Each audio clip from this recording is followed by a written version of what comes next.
Good morning. I'd like to talk a little bit about wasted time. If you're gonna talk about wasted time, you have to ask what is wasted time. Well, for us here on planet Earth, wasted time is not getting stuff done. And for those A-type personalities, it's like if you're not doing something, you're wasting time. But then there's the other people who are more laid back and want to go vacation and just chill out and do nothing. That's a great way of wasting time, which isn't really wasted because there's a lot of healing involved in that. However, God's economy, I don't think there's any wasted time in God's economy. God is He has everything planned out, forethought, and He sees where it's all going. And what appears to me, because this is, my thoughts here on this, is my wasted time is in God's economy is useful.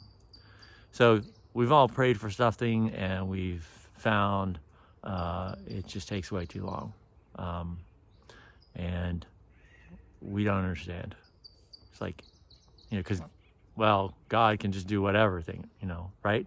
So He can instantly heal you. He can instantly make everything work out just the way you want. Sometimes He does. It's really cool. But often is a long thing. And sometimes He'll say, He'll give you a promise.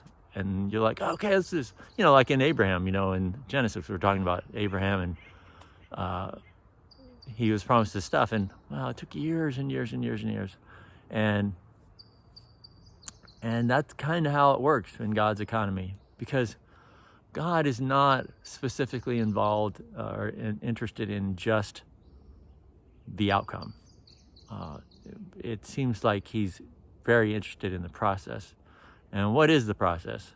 The process isn't a thing happening, it's you happening, it's me happening. It's as my friend Tony would often say, we are not human doings, we're human beings. And we're all about doing. But God is about being, and He created us to be in His image, to be here for an outcome of something we can't even see, right? So where's the reward in all that wasted time? And the reward isn't at the end where you get the prize that you seek, the healing, the whatever. It's the journey, the process of becoming.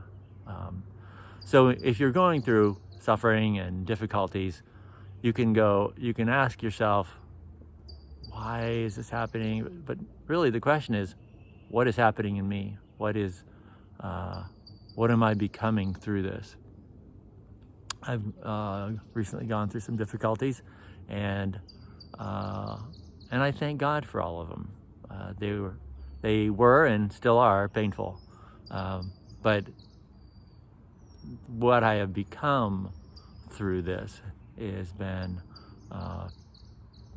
great, because I'm a much more calm, pleasant human being, at least with myself. I don't know if anybody else notices, but I like the person I am more than who I was.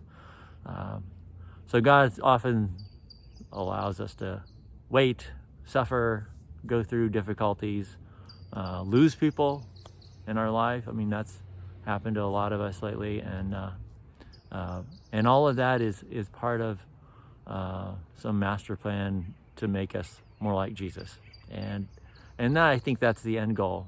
No, I don't have a lot of scriptures for this, but there's plenty of them in there. There's it's just a process of allowing Christ to live in and through you, and become in you, and so we're patient in our suffering and our trials, and sometimes we're not very patient in our suffering and trials, but that's a goal. But yeah, so give yourself some grace, and give God some grace. It doesn't have to happen right now. All that we hope and dream will happen, in due time. You know, God's promises they don't fail. God doesn't fail. He's not slow to work. Just, you know, we live in America, man. We want it right now. So just be patient, enjoy every day, because it is beautiful, and you're beautiful, and God is making something wonderful in you. And we have yet to see all that. And so anyways, love you guys, enjoy the day, and just praise God for all the goodness and the difficulties. So have a great day.